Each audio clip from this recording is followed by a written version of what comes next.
Shri insight of ടാരോട്ടിലേക്ക് എല്ലാവർക്കും സ്വാഗതം. നമുക്കിന്നൊരു റിലേഷൻഷിപ്പ് റീഡിങ് നോക്കാം. ഇത് ജനറൽ റീഡിംഗ് ആണ്, അതുകൊണ്ട് എല്ലാവർക്കും റെസണേറ്റ് ആവുന്നില്ല. റെസണേറ്റ് ആവുന്നവരെടുക്കുക. അതുപോലെ തന്നെ മെയിൽ ഓർ ഫീമെയിൽ എല്ലാവർക്കും കാണാം. ടൈംലെസ് ആണ്.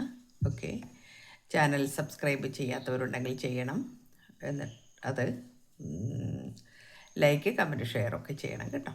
എപ്പോഴും പറയുന്ന കാര്യമായതുകൊണ്ട് അതിപ്പോൾ അതൊക്കെ ഒന്ന് ഓർമ്മിപ്പിക്കുന്നു എന്നേ ഉള്ളൂ. എല്ലാവരുടെയും സപ്പോർട്ടിന് നന്ദി. എല്ലാവരും എന്നെ വളരെയധികം സപ്പോർട്ട് ചെയ്യുന്നുണ്ട്. Thank you. അപ്പോൾ നമുക്ക് ഫസ്റ്റ് കാർഡ് കിട്ടിയിരിക്കുന്നത് 3 ഓഫ് കപ്സ് ആണ്. 3 ഓഫ് കപ്സ് എന്ന് പറയുമ്പോൾ നല്ല പോലെ ഒരു സ്നേഹം അല്ലെങ്കിൽ ഒരു കൂട്ടായ്മ, ഫ്രണ്ട്സൊക്കെ ആയിട്ടുള്ള ആ ഒരു നല്ല ഒരു റിലേഷനെയാണ് കാണിക്കുന്നത്. അതിൻ്റെ കൂടെ ഈ കാർഡ് നമുക്ക് ഒരു തേർഡ് പാർട്ടിയുടെ ഒരു എനർജി കൂടി നമുക്കിതിനകത്ത് കാണാം. അങ്ങനെ ഒരു ഇത് കൂടി ഈ കാർഡിനുണ്ട്. നമുക്കത് ബാക്കി കാർഡ്സ് നോക്കിയിട്ട് അതിനെക്കുറിച്ച് പറയാം കേട്ടോ. Yes, okay. 4 ഓഫ് പെൻറ്റക്കിൾസ് എന്നുണ്ട്. അപ്പോൾ തേർഡ് പാർട്ടി ശരി തന്നെയാണ്. തേർഡ് പാർട്ടി വളരെ അടക്കി പിടിച്ചു വച്ചിരിക്കുന്നു ഈ വ്യക്തിയെ എന്നാണ് കാണിക്കുന്നത്. തേർഡ് പാർട്ടിയുടെ ആ ഒരു ഇവിടെ പിന്നെ എങ്ങനെയാണോ നമ്മൾ കൂട്ടിപ്പിടിച്ചു കൊണ്ട് നടക്കുന്നത് അല്ലേ, നമ്മൾ ഫസ്റ്റ് കാർഡിൽ തന്നെ കണ്ടു. ഫ്രണ്ട്സ് എല്ലാം കൂടി ഇങ്ങനെ വളരെയധികം കെട്ടിപ്പിടിച്ച് സ്നേഹത്തോടു കൂടി നടക്കുന്നത്. അതുപോലെ തന്നെയാണ് ഇവിടെ രണ്ടാമത് കിട്ടിയ കാർഡും. അടക്കിപ്പിടിച്ച് സൂക്ഷിച്ചു കൊണ്ട് നടക്കുന്നു. അതായത് തൻ്റേതാണ്, അത് വിട്ടുകൊടുക്കില്ല എന്നുള്ള ഭാവത്തിലാണ്. എനിക്കൊരിക്കലും അത് വിട്ടുകൊടുക്കാൻ കഴിയില്ല. തേർഡ് പാർട്ടി അത്ര കാര്യമായിട്ടാണ് അല്ലെങ്കിൽ അത്രയ്ക്കും സീരിയസ് ആയിട്ടാണ് ഈ ഒരു റിലേഷനെ കാണുന്നത് എന്നാണ് കാണുന്നത്. ഇത് വളരെ ഒരു ബർഡനായിട്ട് മാറിയിരിക്കുന്നു എന്നുള്ളതാണ്. അതായത് ഭാരമായിരിക്കുന്നു നിങ്ങളുടെ വ്യക്തിക്ക്. കാരണം ഓവർ ആവുമ്പോൾ അല്ലേ, എന്താ പറയുക, നമ്മളൊരു പണ്ടൊരു പഴഞ്ചൊല്ലുണ്ടല്ലോ, പിന്നെ അമൃതായാലും കൂടിയാൽ അത് വിഷമാണ് അല്ലേ, അതിൻ്റെ ഫലമാണ് വരുന്നത് എന്നുള്ളത്. എന്ന് പറഞ്ഞ പോലെ ഇവിടെ ഒരുപാട് സ്നേഹം കാണിച്ചും പിന്നെ വശീകരിച്ചും ഒക്കെ കയ്യിൽ വെച്ചിട്ട് അനങ്ങാൻ വിടാത്ത ഒരവസ്ഥയിലുണ്ട്. ആ അവസ്ഥ എൻ്റേത് മാത്രം എന്നുള്ള സ്വാർത്ഥത, അവിടെ സെൽഫിഷ്നെസ് വളരെയധികം വന്നതുകൊണ്ട് തന്നെ ഈ വ്യക്തിക്ക് അത് വളരെയധികം ബർഡനായിട്ട് മാറിയിരിക്കുന്നു എന്നാണ്. ഓക്കെ, അപ്പോൾ ഇവിടെ നിന്ന് ഒരു ബോൾഡായിട്ടൊരു തീരുമാനമെടുക്കാൻ ആലോചിച്ചു കൊണ്ടിരിക്കുന്നു നിങ്ങളുടെ വ്യക്തി. കിങ് ഓഫ് സോർഡ്സിൻ്റെ എനർജിയാണ്. അപ്പോൾ അവിടെ നമുക്കൊരു ഉയർത്തെഴുന്നേൽപ്പാണ് അവിടുന്ന്. കാരണം ഇത് ഇങ്ങനെ എത്ര കാലം ഇത് സഹിക്കേണ്ടി വരും എന്നുള്ള, കാരണം വെച്ചാൽ ഏത് കാര്യമാണെങ്കിലും നമുക്കൊരു ബർഡനായിട്ട് തോന്നിക്കഴിഞ്ഞാൽ പിന്നെ മടുപ്പാണ്. അപ്പോൾ അവിടെ നിന്നൊരു പിന്നെ രക്ഷപ്പെടാൻ അല്ലെങ്കിൽ അതിൽ നിന്ന് ഒരു ഉയർത്തെഴുന്നേക്കാൻ വളരെയധികം അഭിവാഞ്ചയോടുകൂടി തന്നെയാണ് ഇരിക്കുന്നത്. കാരണം വെച്ചാൽ ഒന്ന് രക്ഷപ്പെടണം എന്നുള്ള ചിന്ത അവിടെ വന്നിരിക്കുന്നു എന്നാണ്. ഇവിടെ നൈറ്റ് ഓഫ് കപ്സ് വന്നിട്ടുണ്ട്. ഇത് നിങ്ങളെക്കുറിച്ചുള്ള ആ ഒരു ചിന്തകളാണ്. നൈറ്റ് ഓഫ് കപ്സ് എന്ന് പറയുമ്പോൾ ഓർക്കുകയാണ്, പിന്നെ വളരെയധികം ചിന്തിക്കുന്നുണ്ട് നിങ്ങളെക്കുറിച്ച്. വളരെ എനിക്ക് എത്രയും പെട്ടെന്ന് നിങ്ങളിലേക്ക് എത്തണം എന്നൊക്കെയുള്ള ആഗ്രഹമുണ്ട്. അതിനെക്കുറിച്ച് വളരെ ഗൗരവമായിട്ടാണ് ചിന്തിക്കുന്നത് ഇപ്പോൾ. കാരണം വെച്ചാൽ ഇവിടെ പിന്നെ ബോൾഡായിട്ട് വരാൻ വേണ്ടിയിട്ട് ശ്രമിക്കുന്നുവെന്ന് നമ്മൾ ഈ കാർഡ് കണ്ടു. അതുപോലെ തന്നെ എത്രയും പെട്ടെന്ന് ഇതിൽ നിന്ന് മോചനം ആയി പോരണം എന്നുള്ളതാണ്. അപ്പം നമ്മൾ ഈ അടുത്ത പിന്നെ ദിവസങ്ങളിലൊക്കെ ആയിട്ട് തേർഡ് പാർട്ടിയിൽ നിന്നൊരു മോചനം ആഗ്രഹിക്കുന്ന ചില എനർജീസാണ് നമുക്കിവിടെ കാണാൻ കഴിയുന്നത്. അപ്പം നമുക്ക് ഈ വ്യക്തിയുടെ ആ ഒരു ചിന്തകൾ ഇപ്പോൾ എന്താണെന്നാണ് നമ്മൾ നോക്കുന്നത്. ഇവിടെ വളരെ ഒരു പിന്നെ കൺഫ്യൂഷനിൽ ഇരിക്കുന്നു എന്നാണ്.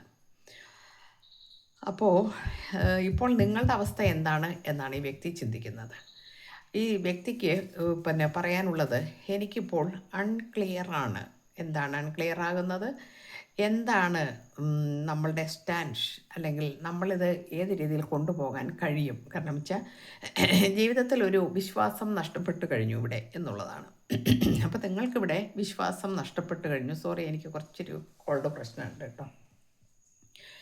അപ്പോൾ ഇവിടെ ഒരു വിഷയം എന്ന് പറയുന്നത് ഇതാണ്. അപ്പം വിശ്വാസം നഷ്ടപ്പെട്ടു. അപ്പോൾ അതുകൊണ്ട് ഒരു കൺഫ്യൂഷനിലിരിക്കുന്നു. I feel unclear about where we stand. നമ്മളുടെ സ്റ്റാൻഡ് എവിടെയാണ്, അല്ലെങ്കിൽ നമ്മളിനി എന്താണ് നമ്മളുടെ അടുത്ത അവസ്ഥ, അല്ലെങ്കിൽ നമ്മൾ ഏത് രീതിയിലാണ് നമ്മൾ ഇനി ഇത് കൊണ്ടുപോവുക എന്നതിനെക്കുറിച്ച് എനിക്കിപ്പോൾ ഒരു ചെറിയ കൺഫ്യൂഷനുണ്ട് എന്ന് ഈ വ്യക്തി കാണിക്കുന്നുണ്ട് കേട്ടോ. അപ്പോൾ നമുക്ക് ബാക്കി കാർഡ്സ് നോക്കട്ടെ.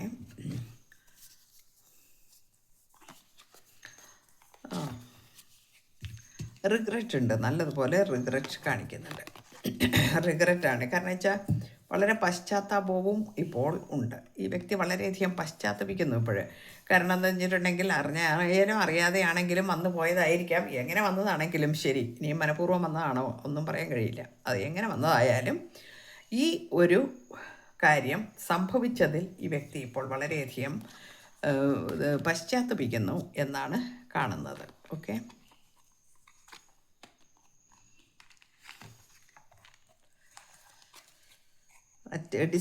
ഒരു ഡിറ്റാച്ച്മെൻറ്റിലാണ് ഇപ്പോൾ ഇരിക്കുന്നത് എന്നാണ് കാണിക്കുന്നത്. ഡിറ്റാച്ച്മെൻറ്റിൽ ഇരിക്കുന്നു എന്ന് പറയുമ്പോൾ എന്താണ്? ഡിറ്റാച്ച്മെൻറ്റിൽ ഇരിക്കുന്നു, ഞാൻ ഇപ്പോൾ എല്ലാത്തിൽ നിന്നും അകന്ന് ഇരിക്കുന്നു എന്നാണ്. ഇപ്പം നിങ്ങളോട് കൂടുതലൊരു കോണ്ടാക്റ്റ് ഇല്ല എന്ന് തന്നെയാണ് കാണിക്കുന്നത്. കാരണം ഈ ആളുടെ മൈൻഡിനെ തന്നെ ഒന്ന് ക്ലിയർ ചെയ്യാനുണ്ട് ആൾക്ക്. കാരണം എന്താണ് ഈ ചെയ്തത് മുഴുവനും അത്ര നല്ല കാര്യങ്ങളൊന്നും അല്ലല്ലോ, അല്ലേ? അപ്പോൾ ആ ചെയ്തത് നല്ല കാര്യമല്ലാത്തത് കൊണ്ട് ഈ മനസ്സിനെ ഒന്ന് ക്ലിയർ ചെയ്യാൻ ഒരു മെഡിറ്റേഷൻ അല്ലെങ്കിൽ മാനിഫെസ്റ്റേഷൻ ആ രീതിയിലുള്ള ഒരു കാര്യം ചെയ്തിട്ട് അവനവൻ്റെ മനസ്സിനെ ഒന്ന് ക്ലിയർ ചെയ്ത് ഓക്കെ ആക്കി എടുക്കണം. എന്നതിന് ശേഷം വേണം, അതിനാണ് ഇവിടെ ബോൾഡായിട്ട് വരാൻ വേണ്ടിയിട്ട് തീരുമാനിച്ചിരിക്കുന്നത്. അതാണ് ആ ബോൾഡ്നെസ്സിൻ്റെ കഥ. പിന്നെ ബാക്കിയാണ് നമ്മളിതിവിടെ കാണുന്നത്. അപ്പോൾ സ്വയം നമ്മളിലേക്ക് തിരിയുകയാണ്, നമ്മളുടെ ശുദ്ധീകരണത്തിൽ തിരിയുകയാണ്. ചിലത് എപ്പോഴും ആവശ്യമാണ്. നമ്മൾ ഒരു തെറ്റ് ചെയ്തു എന്ന് നമുക്ക് എപ്പോൾ ഫീൽ ചെയ്യുന്നോ, കാരണം അങ്ങനെയാണ് മനുഷ്യൻ, അങ്ങനെയാണ് മനുഷ്യൻ എന്ന് പറഞ്ഞാൽ ആ ഒരു തെറ്റ് ഞാൻ ചെയ്തു. ചില ആളുകൾ അങ്ങനെ ഒരു ക്വാളിറ്റിയാണത്. ഞാനൊരു തെറ്റ് ചെയ്തു, അല്ലെ എൻ്റെ ഭാഗത്തൊരു തെറ്റ് വന്നു, അതിനെ ഞാനൊന്ന് ക്ലിയർ ചെയ്യാനുണ്ട്. അതുകൊണ്ട് ഞാനതിനെ ഒന്ന്, എൻ്റെ മൈൻഡിനെ ഒന്ന് ക്ലിയർ, നമ്മൾ ശുദ്ധജലത്തിൽ കഴുകി എടുത്ത് വൃത്തിയാക്കി എടുക്കുന്ന, സോപ്പൊക്കെ ഉപയോഗിച്ച് വൃത്തിയാക്കി എടുക്കുന്നത്, അതായത് ക്രിസ്റ്റൽ ക്ലിയർ മൈൻഡ്, അതാണ് ഇവിടെ ഉദ്ദേശിക്കുന്നത്. എൻ്റെ മനസ്സിനെ ഞാൻ ആ രീതിയിലൊന്നാക്കി എടുക്കട്ടെ എന്നാണ് പറയുന്നത്. പലതും നിങ്ങളോട് ഒളിച്ചു വെച്ചിരുന്നു, പലതും നിങ്ങളോട് പറഞ്ഞിരുന്നില്ല, ഒരു കാര്യവും നിങ്ങളോട് പറയുമായിരുന്നില്ല എന്നും ഇയാളിപ്പോൾ ചിന്തിക്കുന്നുണ്ട്. ഞാൻ ഒരു കാര്യവും പറഞ്ഞിരുന്നില്ല എന്ന് ഇപ്പോൾ ഓർക്കുകയാണ്. എനിക്ക് പലതും പറയാമായിരുന്നുവെന്ന് പറഞ്ഞ് എനിക്കിത് ക്ലിയർ ചെയ്യാവുന്നതേ ഉണ്ടായിരുന്നുള്ളൂ, പക്ഷേ ഞാൻ അത് ചെയ്തില്ല. ആ ഒരു കുറ്റബോധവും റിഗ്രറ്റുമൊക്കെയാണ് ഇപ്പോൾ ഉള്ളത്. അപ്പോൾ ഇപ്പോൾ നിങ്ങളെക്കുറിച്ച് വളരെയധികം ചിന്തിക്കുകയാണ്, അണ്ടർസ്റ്റാൻഡിങ് ഉണ്ട്. I see your side of the story, ഞാനിപ്പോൾ നിന്നെ മനസ്സിലാക്കുന്നു എന്നാണ്. അപ്പോൾ ഇപ്പോൾ നിങ്ങളെ മനസ്സിലാക്കുന്നു എന്ന് പറയുമ്പോൾ അതിന് മുൻപ് നിങ്ങളെ മനസ്സിലാക്കിയില്ല എന്ന് ഒരു അർത്ഥം കൂടി ഉണ്ടല്ലേ, അതും കൂടി നമുക്കിതിനകത്ത് ഫീൽ ചെയ്യുന്നുണ്ട്. അപ്പോൾ അതെന്താണ് എന്ന് നോക്കാം. യെസ്, ഇവിടെ നിങ്ങൾ ഈ ചെറിയൊരു പ്രശ്നമൊക്കെ ഉണ്ടായിക്കഴിഞ്ഞപ്പോൾ കുറച്ച് കാര്യങ്ങളൊക്കെ ചേസ് ചെയ്തിരിക്കുന്നു എന്നാണ്. അപ്പോൾ ഈ ചേസ് ചെയ്ത് ഇങ്ങനെ നിങ്ങൾ പോയിട്ടുണ്ട് എന്ന് കാണിക്കുന്നുണ്ട്. ഇവിടെ ഒരു ഡൗട്ട് നിങ്ങൾക്ക് വന്നിട്ടുണ്ട് എന്ന് കാണിക്കുന്നുണ്ട്. കാരണം ആ ഡൗട്ട് വരാൻ കാരണം ഇവിടെ ഒരു തേർഡ് പാർട്ടി ഉണ്ടോ എന്ന് നിങ്ങൾക്ക് ഡൗട്ട് അടിച്ചു എന്നുള്ളത് തന്നെയാണ്. അപ്പോൾ ആ ഡൗട്ട് ഇവിടെ തേർഡ് പാർട്ടി ഉണ്ട്, സത്യമായിട്ടും കാണിക്കുന്നുണ്ട്. അപ്പോൾ നമ്മൾ തമ്മിലുള്ള ആ ഒരു ബന്ധത്തിൻ്റെ ഇടയിൽ മൂന്നാമത് വേറൊരാൾ ഉണ്ടായി, അല്ലെങ്കിൽ മൂന്നാമത് വേറെ പല കാര്യങ്ങളും ഉണ്ടായി. അതിനിപ്പം പിന്നെ ഇവിടെ വ്യക്തിയാണ് എങ്കിലും നമുക്ക് തേർഡ് പാർട്ടി എന്ന് പറയുമ്പോൾ വ്യക്തി മാത്രം ആയിക്കൊള്ളണം എന്നില്ല, അതർ തിങ്സ് എന്തെങ്കിലുമൊക്കെ ആകാം. പക്ഷേ അതുണ്ടായിരുന്നു ഇവിടെ. ആ ഉണ്ടായിരുന്നത് കൊണ്ടാണ് എനിക്ക് പലതും നിന്നോട് ഹോൾഡ് ചെയ്ത് പിടിക്കേണ്ടി വന്നത് എന്നാണ് ഇവിടെ പറയുന്നത്. ഇവിടെ ഹോൾഡ് ചെയ്യുന്ന ഒരു ഇത് എനർജി വന്നിട്ടുണ്ട്. അപ്പോൾ ആ എല്ലാം ഞാൻ ഹോൾഡ് ചെയ്തിരുന്നു, എനിക്ക് ഹോൾഡ് ചെയ്ത് പിടിക്കേണ്ടതുണ്ടായിരുന്നു, അതുകൊണ്ട് ആണ് ഞാൻ അങ്ങനെ ചെയ്തത്. പക്ഷേ എനിക്ക് ചില കാര്യങ്ങൾ എനിക്ക് എന്താക്കാൻ പറ്റിയില്ല, പിന്നെ നീ എന്നെ റേസ് ചെയ്ത് വന്നത് എനിക്ക് തീരെ ഇഷ്ടപ്പെട്ടിരുന്നില്ല എന്ന് പറയുന്നു. അപ്പോൾ അത് നിങ്ങളുടെ ഭാഗത്തുള്ളൊരു തെറ്റാണ്, നമുക്ക് പറയാൻ കഴിയില്ല. അപ്പോൾ ഒരു പിന്നെ തേർഡ് പാർട്ടി ഉണ്ടോ എന്ന് ഡൗട്ട് തോന്നി നിങ്ങൾ ചേസ് ചെയ്യാൻ തുടങ്ങി എങ്കിൽ ആ ചേസ് ചെയ്യുന്നത് ഇഷ്ടപ്പെട്ടില്ല എന്ന് പറയുന്നതിൽ എന്തർത്ഥമാണുള്ളത്? പക്ഷേ ഇവിടെ ഈ ആൾ ആ സമയത്ത് അങ്ങനെ ആയിരുന്നു ചെയ്തത്. അപ്പോൾ എന്താക്കി? നിങ്ങളിൽ നിന്ന് ഒളിച്ചോടാൻ ശ്രമിച്ചു എന്ന് പറയുന്നുണ്ട്.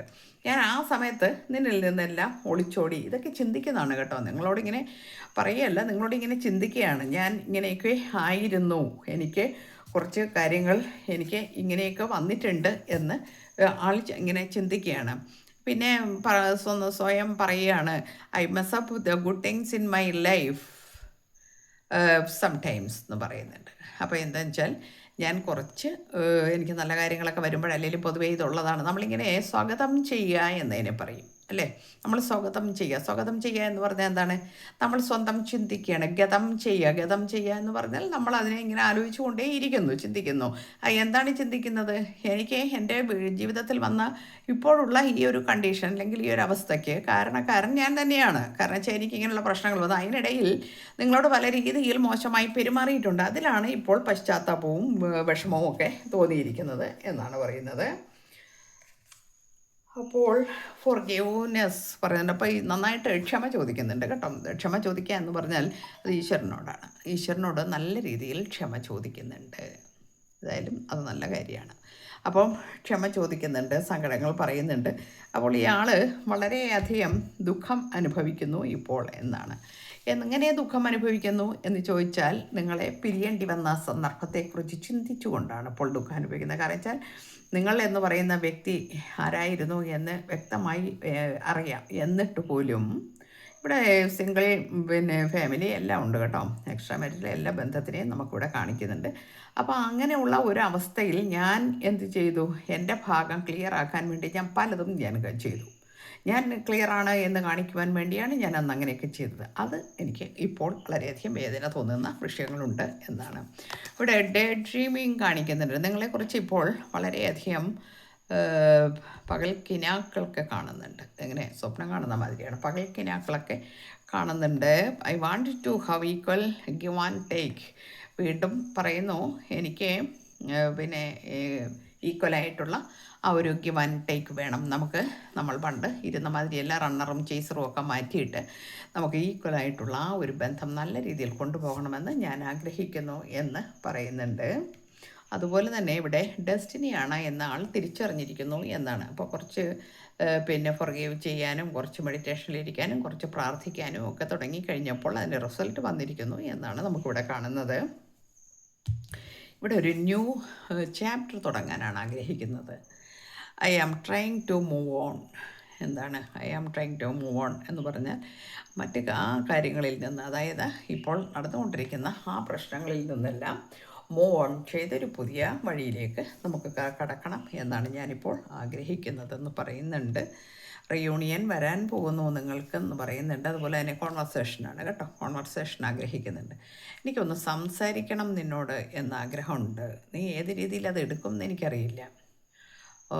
ചിലപ്പോൾ ഓൺ ആൻഡ് ഓഫ് ആയിട്ട് വന്നിട്ട് പോവുകയൊക്കെ ചെയ്തിട്ടുണ്ടാവും ഇടയ്ക്ക് വേണമെങ്കിൽ. എന്നാൽ ധൈര്യം ഉണ്ടാവില്ല ചിലപ്പോൾ. അപ്പോൾ നിങ്ങളോട് സംസാരിച്ചത് ക്ലിയർ ചെയ്യണമെന്ന് വളരെയധികം ആഗ്രഹിക്കുന്നു ഇപ്പോൾ എന്നാണ്.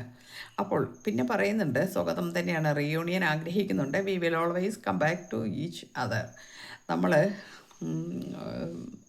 എപ്പോഴും നമ്മൾ തിരിച്ചു വരുമെന്ന് തന്നെയാണ്. നമുക്ക് തിരിച്ചു വരാൻ കഴിയും. കാരണം വെച്ചാൽ ഈ റീയൂണിയൻ മസ്റ്റാണ്, അത് നടന്നിരിക്കും. അപ്പോൾ ആളുടെ ആ ഒരു കോൺഫിഡൻസ് ലെവൽ വർദ്ധിച്ചിരിക്കുന്നു ഇവിടെ എന്ന് കാണിക്കുന്നുണ്ട്. ഇവിടെ നിങ്ങളെ സംബന്ധിച്ചിടത്തോളം നിങ്ങളൊരു എംപ്രസ് ആയിരുന്നു എന്നാണ് ഇപ്പോൾ ചിന്തിക്കുന്നത്. നിങ്ങളൊരു എംപ്രസ് ആയിരുന്നു. ഇവിടെ ദ വേൾഡ് വന്നിട്ടുണ്ട്. അപ്പോൾ 2 കാർഡാണ്. ഇത് ഗൈഡൻസ് ആണ്. അപ്പോൾ ഈ കാർഡ് രണ്ടുപേരും വന്നിരിക്കുന്നത് നിങ്ങളെക്കുറിച്ച് ഇപ്പോൾ വളരെ നല്ല രീതിയിലാണ് ചിന്തിരിക്കുന്നത്. നിങ്ങളെന്ന വ്യക്തിയെക്കുറിച്ച് വളരെ ഒരു ചക്രവർത്തിനിയായിരുന്നു, അല്ലെങ്കിൽ അത്രയും ക്വാളിറ്റി ഉള്ള ആളായിരുന്നു, അത്രയും നഴ്സറിങ് പവറുള്ള ആളായിരുന്നു, എന്നെ അത്ര സ്നേഹിച്ചിരുന്നു, എന്നെ ഇത്ര സ്നേഹിച്ചിരുന്നു, ഞാൻ എന്ത് പറഞ്ഞാലും അതിന് മറുപടി ചിരിച്ചുകൊണ്ട് മാത്രം എന്തെങ്കിലും ഒഴികഴിവ് പറയുന്ന ഒരാളായിരുന്നു, അല്ലെങ്കിൽ എൻ്റെ വഴിയിൽ ഒരു എന്താ പറയുക, നമ്മളെല്ലാം വഴിമുടക്കി നിൽക്കുന്ന ആൾ പോലെ അങ്ങനെ ആയിരുന്നില്ല. ഞാൻ എന്താഗ്രഹിച്ചാലും അല്ലെ ഞാൻ എന്ത് പറഞ്ഞാലും അതിനെ നല്ല രീതിയിൽ നല്ല മനസ്സോടുകൂടി കാണുന്ന ആളായിരുന്നു. ഇതൊക്കെ ചിന്തിക്കുന്നുണ്ട് ഇപ്പോഴ്. ആ ചിന്തിക്കുന്നതോടൊപ്പം തന്നെ നിങ്ങൾക്ക് സക്സസ് വരും എന്ന് തന്നെയാണ് പറയുന്നത്. നിങ്ങളുടെ ജീവിതത്തിൽ ഈ വ്യക്തി തെറ്റ് തിരിച്ചു വന്നാൽ നിങ്ങൾ സ്വീകരിക്കുകയാണെങ്കിൽ തീർച്ചയായും അത് ഒരു സക്സസ്സിലേക്ക് കടക്കും എന്നാണ് കാണിക്കുന്നത്. നമുക്കിന്നിവിടെ ഒരു ചെറിയ ഒരു റീഡിംഗ് ആണ് ഞാൻ എടുത്തത്. വളരെ നേരം പോയി, എന്നാലും ഞാൻ അത് ഇന്നെനിക്ക് ഇത് എന്തോ ഭാഗ്യമായിരിക്കാം, അല്ലെങ്കിൽ എന്തോ ഇതെടുക്കാൻ തോന്നി. എനിവേ അതെന്തോ ആവട്ടെ. പക്ഷേ ഇവിടെ ഇപ്പോൾ നമുക്ക് കിട്ടിയിരിക്കുന്നത് വ്യക്തിയുടെ ആത്മഗതം എന്നും പറയാം. നമുക്കതിനെ ചിന്തിക്കുകയാണ്. ആ ചിന്തിച്ചിട്ട് എൻ്റെ ഭാഗത്ത് വന്ന തെറ്റുകൾ അങ്ങനെ സ്വയം ചിന്തിക്കുക, അല്ലെങ്കിൽ പ്രാർത്ഥിക്കുക, അല്ലെങ്കിൽ ഞാൻ മെഡിറ്റേഷനിലിരിക്കുക, ഞാൻ കുറേ കാര്യങ്ങൾ തിരിച്ചറിയേണ്ടതുണ്ടായിരുന്നു എന്നൊക്കെ ചിന്തിക്കുന്നു നിങ്ങളെക്കുറിച്ച്. അതാണ് ഇന്നത്തെ. അപ്പോൾ നിങ്ങളെക്കുറിച്ച് നല്ല ഒരു വിഷനാണ് ഇപ്പോൾ ആൾക്കുള്ളത്. എല്ലാവർക്കും എത്രത്തോളം ഇത് റെസനേറ്റ് ആവുമെന്ന് എനിക്കറിയില്ല. ഇന്ന് കിട്ടിയ എനർജിയാണ്. റെസ്റ്റിനാവുന്നവരെടുക്കുക, അല്ലാത്തവർ വിട്ടേക്കുക. ഓക്കെ, എല്ലാവർക്കും നല്ലത് വരട്ടെ. Thank you universe.